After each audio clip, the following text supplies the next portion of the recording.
Brought to you by the Every Dollar app. Start budgeting for free today. We recently received an inheritance of about $7 million. Whoa! Before that, $7 million? that was Have you gotten used to just saying that sentence? no. Okay, you said it so casual, like, yeah, we got an inheritance of $7 million. Who passed away? My father. I'm so sorry. Wow. What was his name? Oh. His name was Dan. Man, What a legacy. yeah, no kidding. That's amazing. Yeah. Yep. So Thank you. how long Yeah. ago did you receive this inheritance?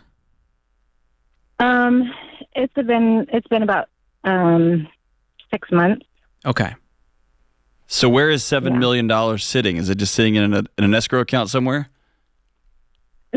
So we have it with a financial advisor, and it's getting slowly invested into different things. Okay. Okay.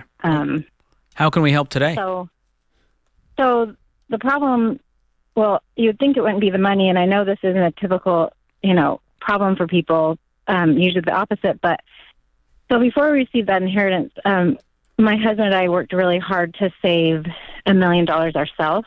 Way to go. I've been a stay-at-home mom, and my husband just worked really hard. We paid off all our debts, our house, everything, without ever thinking we would ever acquire any inheritance. We had no idea that this even existed. But anyway, so whenever I found out I was going to get the inheritance, I initially thought it was going to be maybe $3 million, and I came home and told my husband, and I was just crying because I was like, this is going to make him feel so much better, because he's always so worried about money, and he's worried about if we're going to be okay in the future, and just about retirement. He's like so worried about it, and so I was like so happy that this is going to help him, make him feel peace. But when we got it, it's actually done the opposite. Now he is super scared about losing it. Doesn't want to spend any of it. We're actually building a house right now. We were building it before we received or had any idea we were getting the inheritance. And but he's just like I've kind of wanted to do some extra things now that we got the money, and he's like pretty. He's scared you're going going to blow through the money and have nothing in retirement? What did you say? Is he scared you guys are going to blow through the money, like you're going to be frivolous with it? Yeah. So Even though we've never been like that, and we just aren't. Like, I drive a super old minivan still. Like, he drives an old Ford. He's stuck in his scarcity mindset. It's just on loop. right, this anxiousness has never been about the money. There's So something, what- but I don't. go ahead. Go ahead, sorry. I was just going to say, I don't. It's really affected our marriage. I mean, money has always been a big issue in our marriage. Just the fact that he wants to save, and I'm all about it. Like, I've supported him. I've done my best to be frugal with our kid. He does.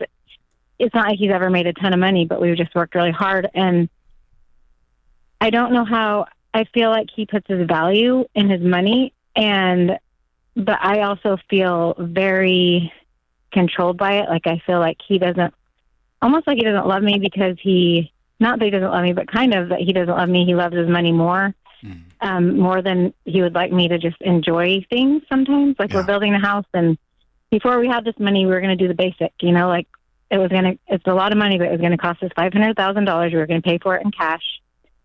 And we were just going to do the basic things like laminate floors and, whatever. But since I got the money, I was like, well, I want to spend some things that I want. Like, I want to get, quartz countertops instead, and like tile in the bathrooms instead of laminate, things like that. So I kind of made myself a budget of like $50,000 or $60,000, just extra things that I would like, that I would enjoy in my home. And he takes that like I'm like personally hurting him. And so he like doesn't want anything to do with the house. He doesn't want to be a part of it anymore, because it's like I'm hurting him. Do you know? I don't know if it makes sense. It totally does. But I need you to to internalize what I'm about to say. This has nothing to do with the money. Okay. This has. I don't know. I know. He for whatever reason, it could be that he grew up and money was scarce growing up. It could be that he saw people make fun of his old man for not making enough money. Who knows where these little nervous system GPS pins got put in place? But Yeah. at some place, his nervous system says it's all coming down at any second and it's going to be your fault. Yeah. And so this doesn't have anything to do with the money. By the way, you coming in the door with $7 million probably poured gasoline on that fire because you solved the biggest crisis of his life, which is, do I have any worth? And you said, look, we're free. And he goes, oh God, now I feel even smaller. And often the only way to feel bigger is to puff your chest out and to take your ball and go home and not actually sit down and solve some of the problems. So this isn't about money.